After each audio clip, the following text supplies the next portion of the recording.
Hello friends, this is Jef Verswyvel from Squadron University here.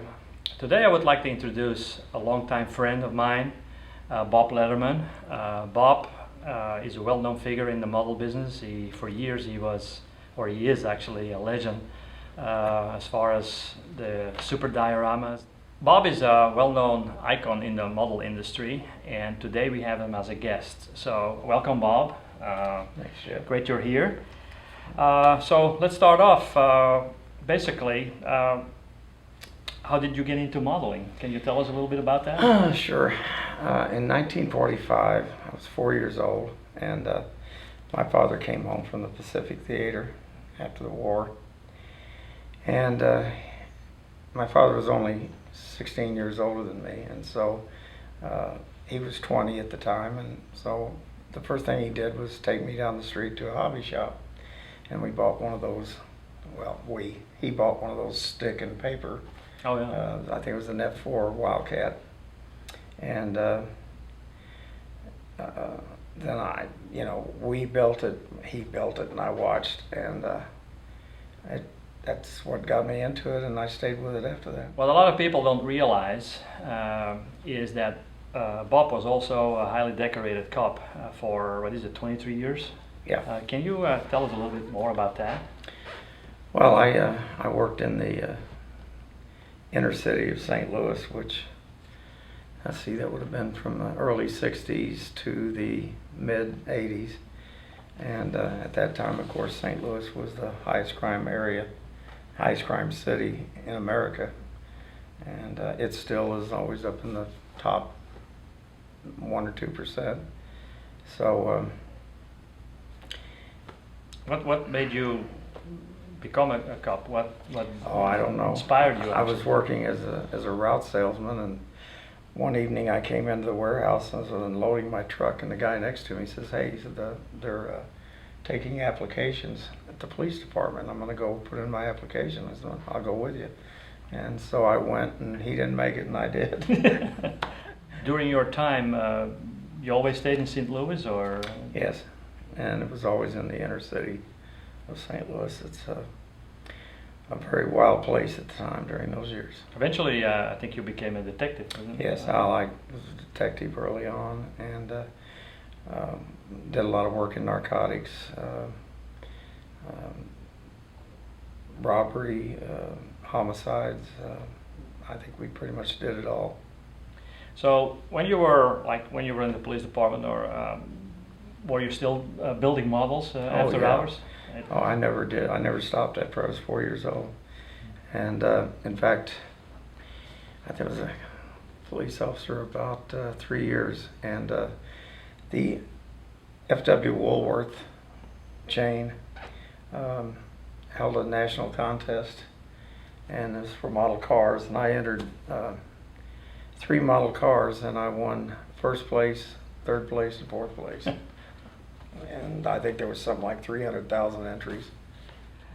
I'm sure a lot of modelers out there know Bob as far as the founder of VLS and the founder of Mastercon, as a matter of fact. But can you tell us a little bit more about how you got into doing business? I was a police officer, and my wife Susan worked at the telephone company. And we had no children at the time, and we were making quite a bit of money. And so I came up with the idea to help with the taxes. We were traveling to Europe a lot, entering competitions and so on. And so I said, well, why don't we start? Well, what had happened, when I was over there, I bought some items and brought them home, because I'd never seen them in America, and the guys at my local model club just went crazy. And I said, well, why don't we start up a little company, and I'll start buying stuff over there, bring it here, and then we'll sell it. And within a year, we were doing over $1 million a year. Wow. It just took off. I was always intrigued about super dioramas, and so again, what inspired you to really make those gigantic masterpieces? It really wasn't any kind of inspiration. excuse me, I was a closet modeler for years and years. I never knew anybody else that modeled but me. And so then I ran onto a few magazines. This would be back in the 60s. And somebody was talking about a diorama. So I had never actually seen a photograph of one, but they explained what they were and so on. So I thought, well, all right, I want to build a cityscape of Germany in 1941. Yeah, I remember. And so I went out and I bought the materials and I built a 4-foot by 8-foot base. And so anyway, I went ahead. It took me years to build it all and to put all the vehicles and figures and so on. And then a friend of mine at a hobby shop came out to see it because he was wondering why I was buying all these things. And he saw the diorama. He says, "My gosh," he said, "IPMS National is going to be in St. Louis this summer," and this was like in January. And he said, "Do you think you can have it finished by then?" I said, "Yeah, I think so." So he said, "Well, you need to join IPMS so you can." Yeah. So anyway, I joined IPMS. Long story short, I took it to the show. It was a massive show with, I think there was like 3,000 entries. So I come walking in with 6 guys carrying it, and we set it down. And I filled out all the registration and everything, and then I turned around and looked, I said, "Well, where are all the other big dioramas?" And they said, "That's it." And so I didn't know I was building something Unique. Yeah, I had no idea. And once I got started, I became kind of known for that, so that's what I've always done. Now, did you ever burn out on No. a project?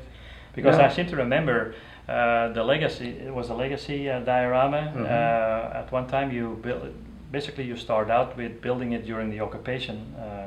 No, period. what happened And then there, did I you- built it as a 4x4 diorama, 4 feet by 4 feet. And so it remained like that for a few years. And then when BLS moved from St. Louis County to St. Charles County, they all had big plexiglass tops on them. Mhm.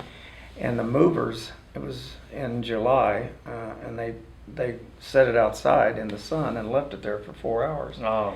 So I never paid any attention. Anyway, finally it was all unloaded and put in place and everything. And one of my employees came up and said, "My God, Bob, you see your diorama?" And I went over and looked. Everything was melted. It was plastic. Huh. So what I did, I just said, well, I don't want to build the same thing all over again.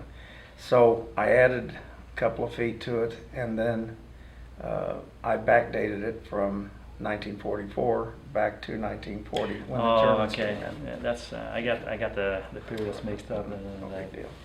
Now, what has been up until now your most enjoyable build to date? I have to say the one I'm building now, logistics, and You've been working on that for quite some time, I guess, because well, it has 375 figures in it, and it has 50 vehicles, and almost more than likely, this will be my last because I'm getting up there, and I can't really see me spending another 10 years after this one's done, if I get this one done. But it's I've really put a lot into this. It's far beyond anything I've ever done. Oh, really? What is the average time you spend on a piece like that? Because you built several. So. Well, I know on Legacies there was about 6,500 hours. That's a lot. Well, that's a lot. Yeah, Yeah. there's a lot more in this. Now, do you still? Are they somewhere? Like, do you have them at the house? Or?